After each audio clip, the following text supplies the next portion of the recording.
Yeah, I knew it was clear. I haven't shot this thing in months. Welcome back, you internet John Wicks. There's something that always bugged the shit out of me watching all these internet John Wicks. And it has to do with the whole C clamp. C clamping, as everyone likes to do, you know? There's a more accurate term for it. I believe it's called thumb over bore. Correct me if I'm wrong. Please feel free to chime in. Yeah, I believe it's called a thumb over bore. My problem with that is what I see everyone doing. No, and the problem isn't that everyone is doing that thumb over bore thing. The problem is what I see everyone doing with their entire arm. So what I've noticed is some guys have been getting overly aggressive with it. So where instead of C-clamping it in a comfortable, usable manner, what they're doing is they're overextending their arm. All right, imagine this can is a full length, a longer actual rifle. They overextend their arms to where it's literally straight. Okay, and the problem with having your arms literally stretched out all the way is that if you're engaged in an actual firefight, it's gonna last way longer than the 4 to 5 seconds of these regular self-defense shootings that take place stateside. Picture you're out somewhere, you're on deployment, taking part in some shitty little patrol, you get engaged. This is not going to work. Doing this in full battle rattle, you got your vest on, you got your plates, you got your 7 30-round magazines. You have 1 in here, you have 6 on you. You got your first aid kit, you're going to have your canteen with your water. You got your brain bucket, you're loaded down, you're already heavy. And then you're doing this shit with your arm straight. Turn this way. Can you see? Straight. This is gonna wear you out so fast. Here's what you want to do. Okay?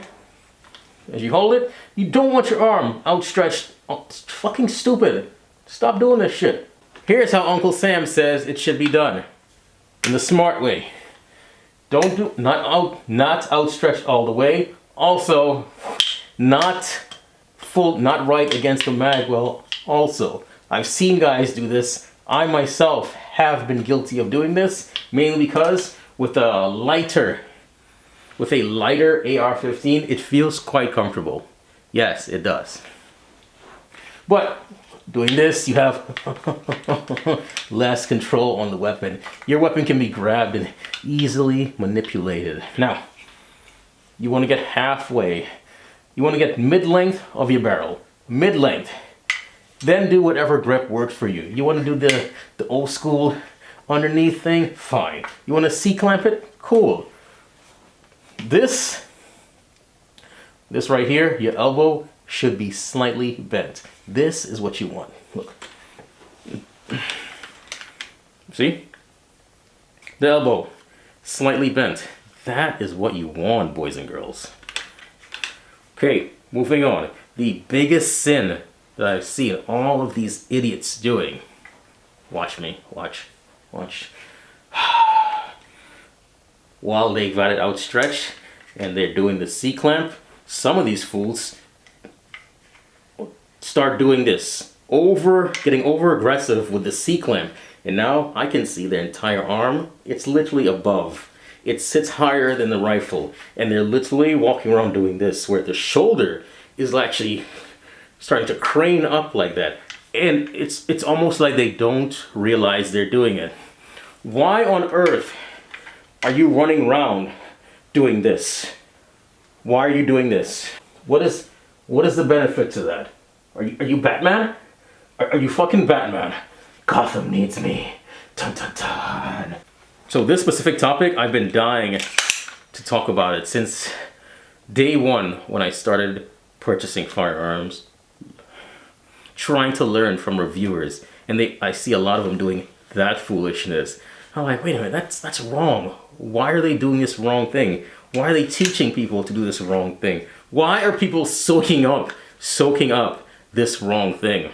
Now, I will say, there's a few tactics, a few techniques I hated at first, because back in my day, basic training, we were taught halfway up, elbows bent. This right here, your trigger finger, trigger hand, whatever, this is supposed to be tucked into your body. Tucked into your body. This one also tucked into your, close. A lot of these people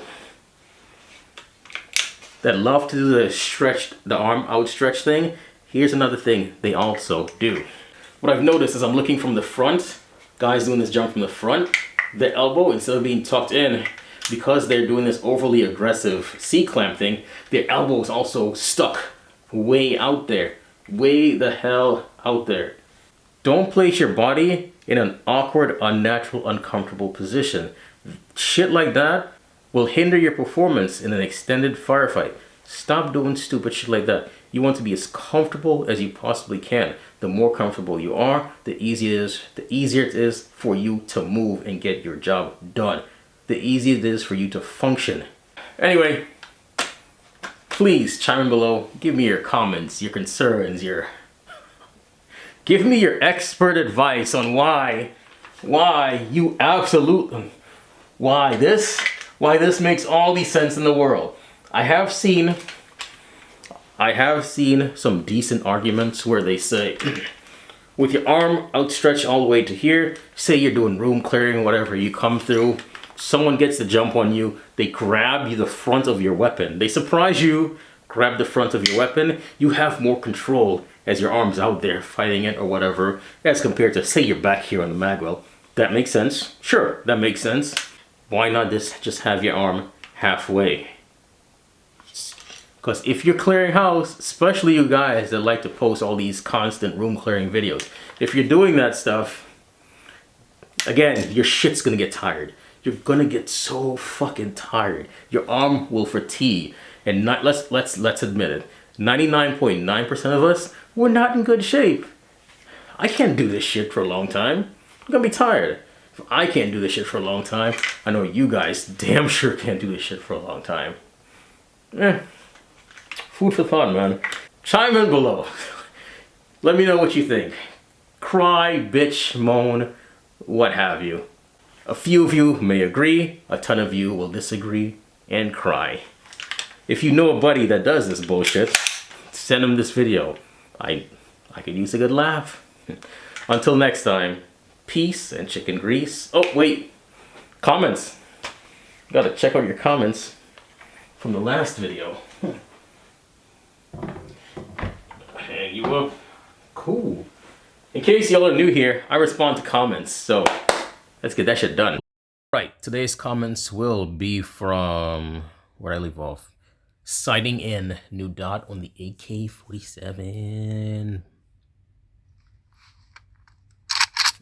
Shit, turn that shit down. Okay, what is that? Fight breaks out in Atlantic City. Not surprised. Haven't responded. Newest first. Alright, this would be short and sweet, it looks like. First comment came from Eiseneers Tactical. He said, nice fire. Thanks for chiming in, Mr. Tactical. Eiseneers has a channel. Go check him out.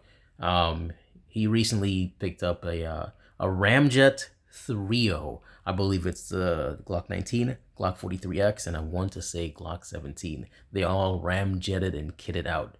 Me personally, you all know I'm not a fan of aftermarket comps on firearms, specifically ramjets. However, they are quite popular and they seem to perform quite well and enhance your firearms performance. So if you're a fan of those, go check out Eiseneers' channel. Tell him Stormtrooper sent you. Eiseneers also said, I have a Romeo 5 on my ZPAP, holds 0 quite well. Ah, so you've got the old Romeo 5 also, huh? Believe it or not, eyes and ears, I bought one product because I saw a review specifically from your channel, and it was the one of those the chest rigs. I think it's the Ace Tactical chest rig or something tactical. Whatever it is, I found the review through your channel. I'm like, oh, this is a nice little setup, and yeah, much appreciated. Desert Tactical, the man that has good advice. He has a channel also. Go check him out.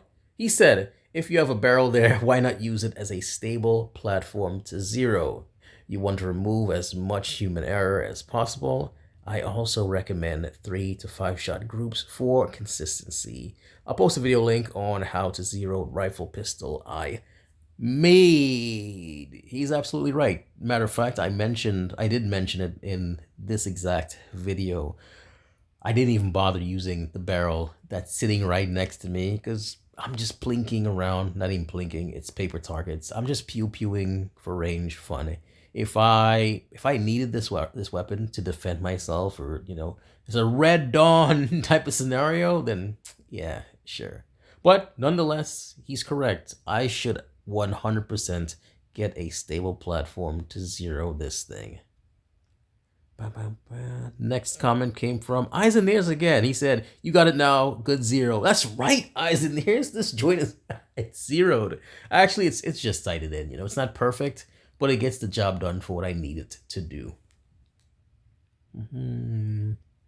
Daniel Boom says, "Giggity, giggity, giggity, giggity, giggity, giggity, giggity, giggity, giggity, giggity, goo." Well, all right then, Daniel Boom.